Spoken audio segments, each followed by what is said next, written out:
Hello. So we've seen quite a bit today of Left Alive actually in play at TGS, and we saw the director of the game and also the producer of the game talk a little bit about what's going on with it. So we saw gameplay, we saw the trailer again, and we saw a lot of commentary. So the commentary was all in Japanese, and so as somebody who can understand Japanese, I thought I would make another video to explain what was said about the game in some more detail. So first of all, let's just take a quick look at each of the game videos that were shown during the presentation. And then I'll move on to give some sort of general commentary on what was said. All right, so we start out here with this sequence. This is showing... oh, sorry. Let me switch this over. There we go. So this is showing the on-foot combat. We have one of the player characters. She is... from her name, I'm sorry, I don't remember her name exactly, but from what I saw during the presentation, her name seems to be a Russian name, so she is probably from one of the Zaftarin's successor states. So she is engaged in some gunplay. You know, when this presentation was being given, I saw a lot of people going like, "Oh man, it's a cover shooter! It's a cover shooter! Oh my god, oh, it's Gears of War! I can't believe it! Oh, it's just Gears of War!" But really, one thing that they were saying in the situation was that your ammo supply will be quite limited in the game, and actually, this game has a lot of sort of survival game elements to it, which is obviously not a thing in Gears of War.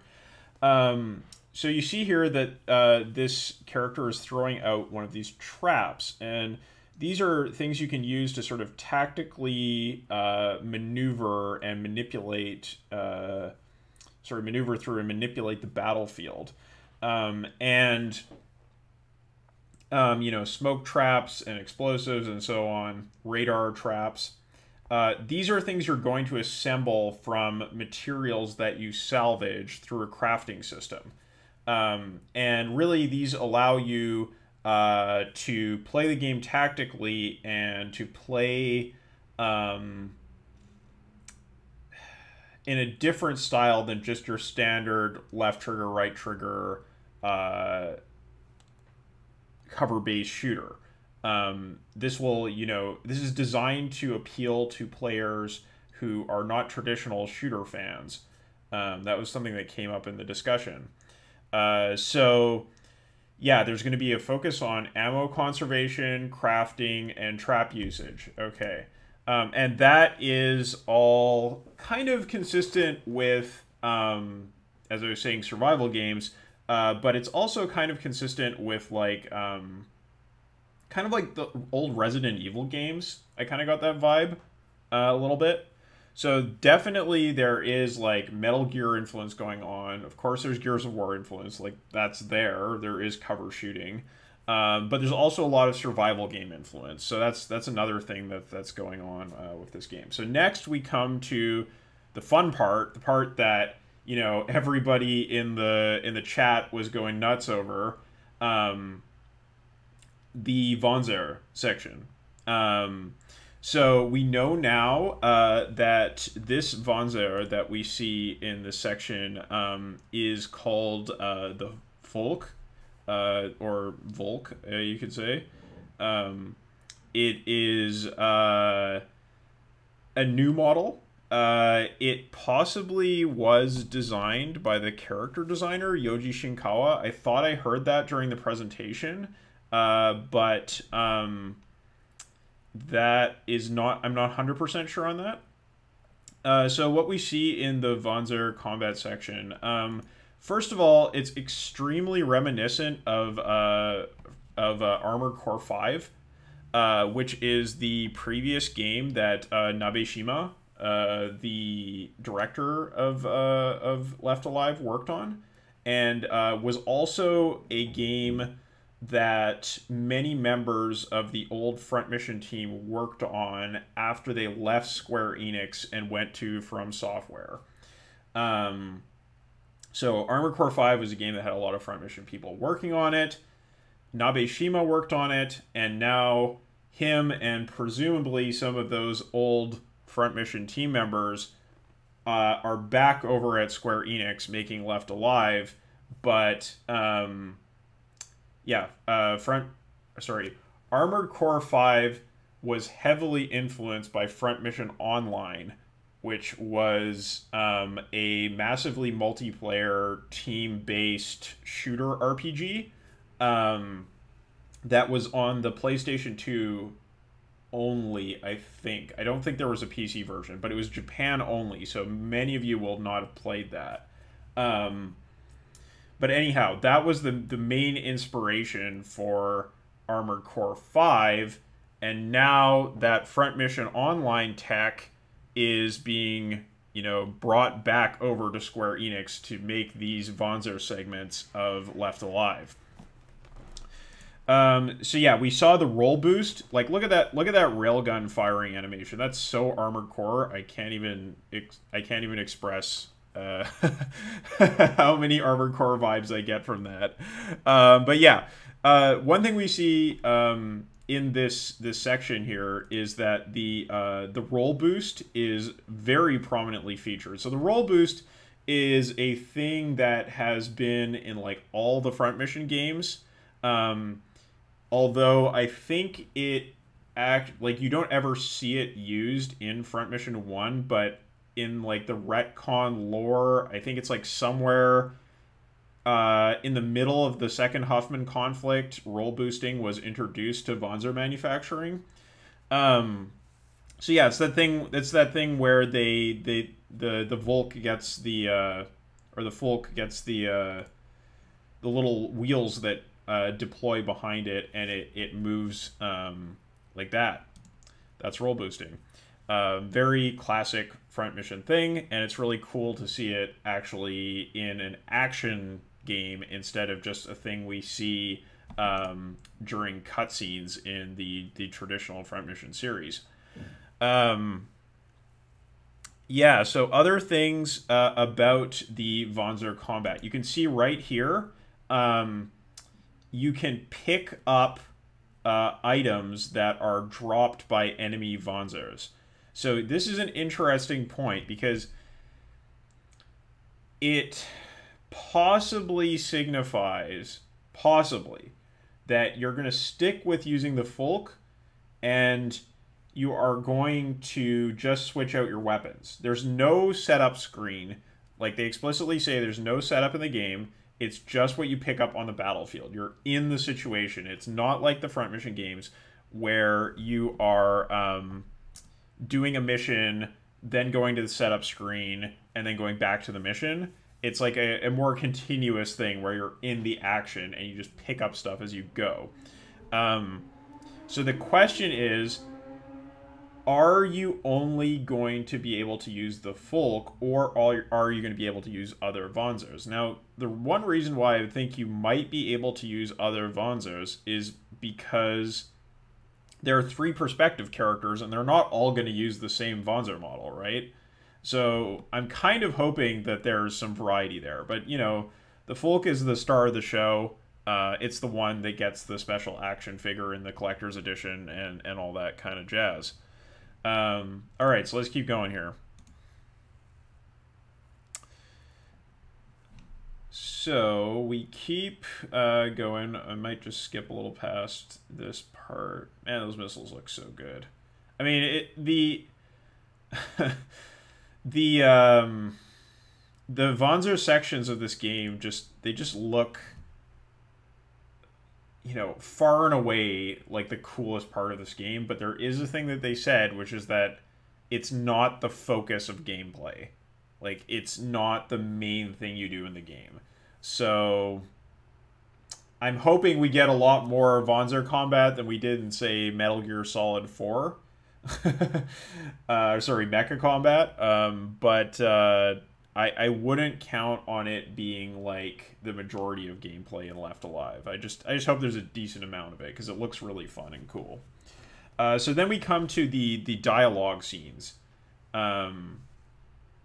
So we have this character. Oh, what's this? Sorry about that. This guy right here. So he seems to be maybe a police officer. It was mentioned by the staff that one of the characters is a police officer, so I think it may be this guy. Not sure.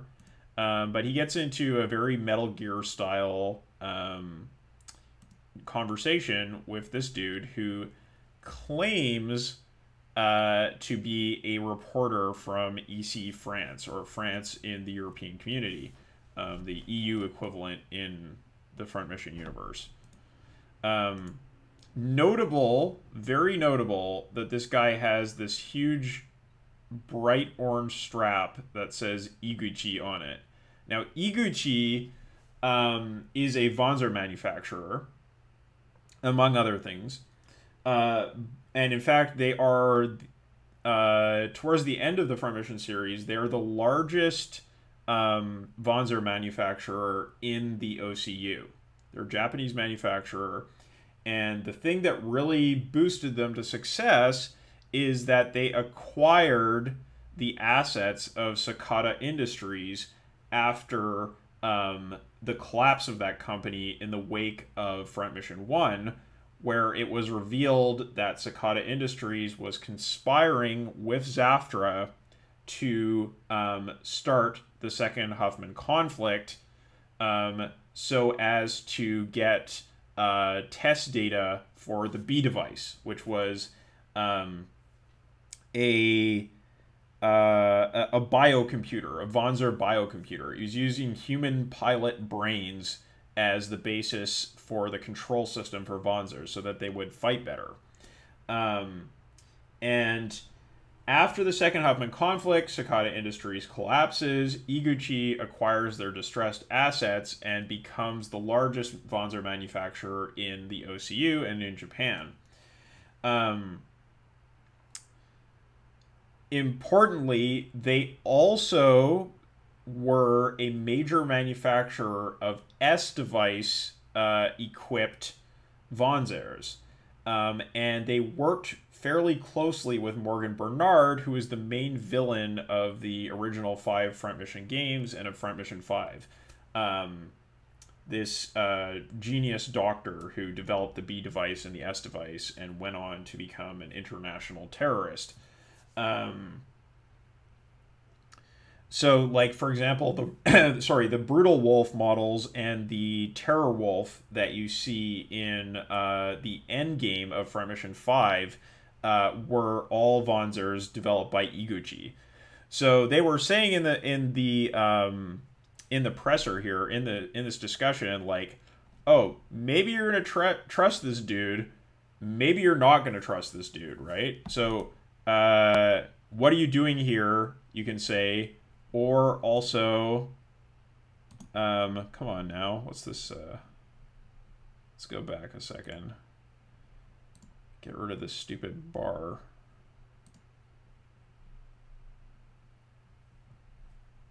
Ugh, this is irritating. Come on, YouTube. Oh, I guess I can do, like, no, I still can't see what the hell it says.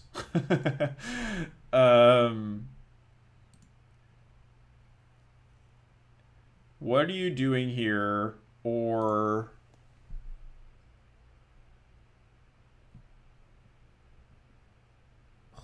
I just can't see what it says, unfortunately. It's just obscured by that progress bar. But basically you have these binary choices that you can make in dialogue between one option or the other. So it's not very sophisticated. But you can choose to trust this guy or not trust this guy. Yeah, so he says that he is a war reporter from France.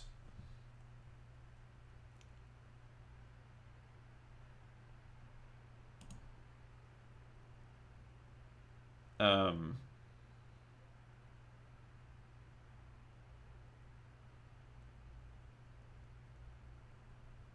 Man, okay, so I'm just sorry, I'm just reading the dialogue there.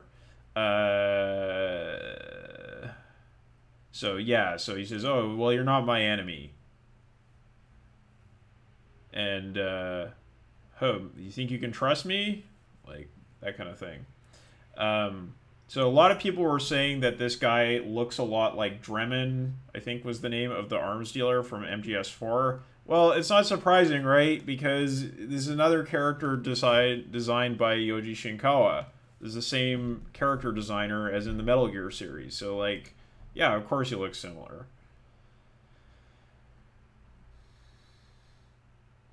So anyhow, yeah, so basically you have these dialogue choices you can make, and it's going to affect the ending of the game depending on what you choose. Kind of like in Mass Effect, except the difference here is we only have one game, right? And there's only two choices you can make. So maybe the choices you make will be a little more meaningful. I'm always very skeptical of when game developers claim that your choices will matter in a video game, because that's usually not true. But I don't know. There's multiple endings based on the choices you make. That is a thing they said. And you know, I think these scenes look pretty cool. A lot of people are clamoring for. A lot of people are clamoring for interesting story-driven single-player games, and this is going to be one of those games. I could just sit here and read all the text to try to figure out something about the story, but I'm sorry, I'm not gonna do that right now. So yeah, you get all this dialogue, right? And the final scene that we see here is a tense scene where there's some soldiers that are going to execute the civilian, and you can choose whether to let them execute the civilian and be on their way, or you can try to just choose the civilian. Now, one thing that they were saying in the conversation was like, you're going to run into these situations where you can act dynamically. It's not like a cutscene where you make a choice. You just choose what you're going to choose and do it in game, like without a separate game mode for it. And you're always going to come into these situations with limited information. Like, you are in a war zone. You don't always know what's going on. And you might do something that seems like the right thing to do, but actually ends up blowing up in your face. So there's going to be a little bit of a sort of uncertainty about what you should do in these kinds of situations. And that's a thing we also see. And the other thing they mentioned is like, yeah, you can save this guy, but you're going to have to spend your ammo and resources to do it. So that is part of the survival aspect of the game. So yeah, so that's what we saw from the press event in terms of game footage, more or less. So I'll switch over to my other webcam here. So I'll just talk about a few other points that I noted down. There is the character that we didn't see in this these gameplay sections, the like large, beefy, older guy. From his name, what was written in the art book when they were showing off the special edition stuff, he seemed to have a German last name. So that suggests to me that he's maybe half German because he had a Russian first and middle name. Kind of an interesting point there. And now I'll get to my speculation about the game, right? So not the things that were actually said in the press conference, but just things that I have been thinking based on what I did see. This is complete speculation. So first of all, I think that the situation in Novoslava is going to be something like what we've seen in, the terrible events of the Syrian civil war. Front Mission is a game series that has always been dialed in to actual, like, real world political events and developments. Now, it doesn't mean that it's always that close to the mark, and oftentimes the predictions that the series has made about the sort of future of world politics have been off, but they definitely make an effort in all of their games to do that. And I think that probably the Syrian Civil War was an inspiration for this game. So we're going to see sort of successor factions after the collapse of Zaftra fighting each other in an urban environment. Lots of sort of like atrocities and war crimes. And I'm imagining, because we already saw that character from the EC, right, from France, that there's going to be foreign actors in this situation. So it's not just going to be the local Zaftran factions. It's probably going to be people from the EC. There's probably going to be people from the USN. Maybe we'll see a Japanese character in there, right? Somebody from the OCU. I'm not betting on that, because if you look at the history of the Front Mission series, Front Mission 1 has quite a few Japanese characters in it. Sorry, wait, there's not that many, really. I mean, it's kind of a hallmark of Front Mission, is that it's like, it's a Japanese game, but it's never been really that focused on, like, pandering to a Japanese audience. It always tries to be very international in its orientation. So, yeah, the first game, you see all the characters from Sakata Industries, right? Including Ryuji, who is in your party. Front Mission 2, there's only one Japanese character, right? What's her name? Sayuri or something? I can't remember. She's one of the intelligence operatives who goes into Alardesh from the OCU. Then Front Mission 3, it has a really heavy focus on Japan, right? Because, like, there's the whole Japanese coup d'etat that happens, and the main character is Japanese. It starts in Japan. It's, very focused on Japan, as well as other places, but there's a lot of Japanese characters. Front Mission 4, I don't think there's any Japanese characters.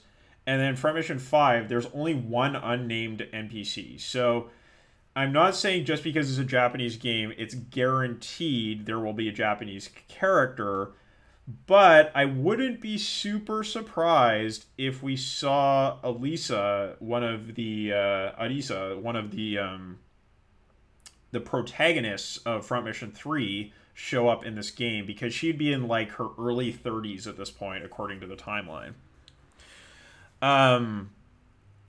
So yeah, foreign powers probably involved in the situation. We've seen, foreign manufactured Wanzers. The main Wanzer that we see the characters use, the folk, is it's got a German name. So that really suggests the EC is involved in this somehow. Another speculation I have is that we may see the imaginary numbers return from Front Mission 3. So why is that? First of all, this happens chronologically after Front Mission 3. It's happening in Eastern Europe. So that means it's close to Ravnui, which is the country that developed the imaginary numbers, which were a genetic engineering super soldier program that we saw Arisa, Emma, and the antagonist. Oh boy, what was his name? I can't remember. The main antagonist from Front Mission 3 come out of. So yeah, that plot line was not really resolved at the end of Front Mission 3. And given the geographical proximity, I wouldn't be surprised if we see those super soldiers, the imaginary numbers, return, and that plot line from Front Mission 3 get taken up again. Because If there's one thing the Front Mission series is known for, it is continuity between games and long developing plot lines, right? I also think it's possible, it's quite possible, we will see Emma, one of the protagonists of Front Mission 3, show up in this game. So first of all, she was raised in Russia, right? In Zaftra, as far as I remember. And she showed up in Front Mission 5 already, so it's one game aside from Front Mission 3 she showed up in. And furthermore, she's only going to be 36 years old by the time that this game starts. So that's like very reasonable that she could show up, especially if she was chasing the conspiracy about the imaginary numbers, and there was something about that going on here. I could absolutely see that being a thing in this situation.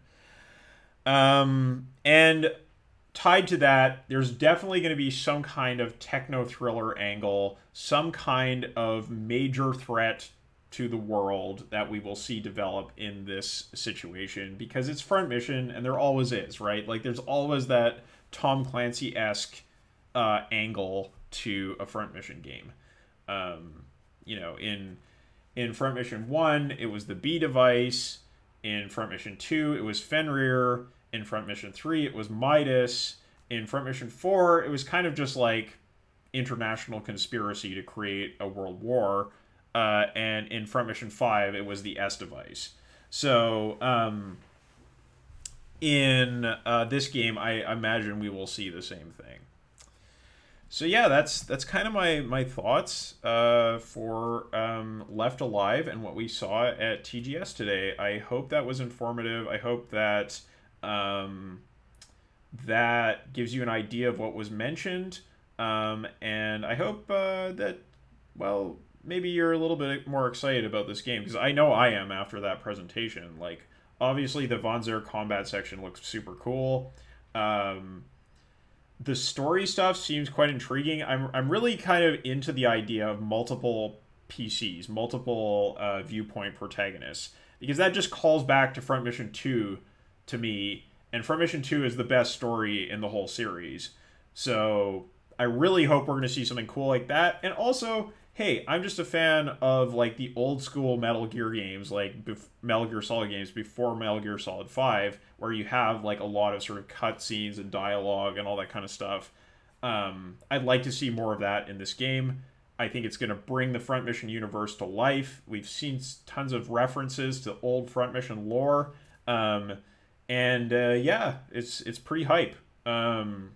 So I'm looking forward to February, and if there's new information that comes out, anything that I can translate or talk about, you may see some future videos on here. So thanks for watching, and stay tuned to the channel.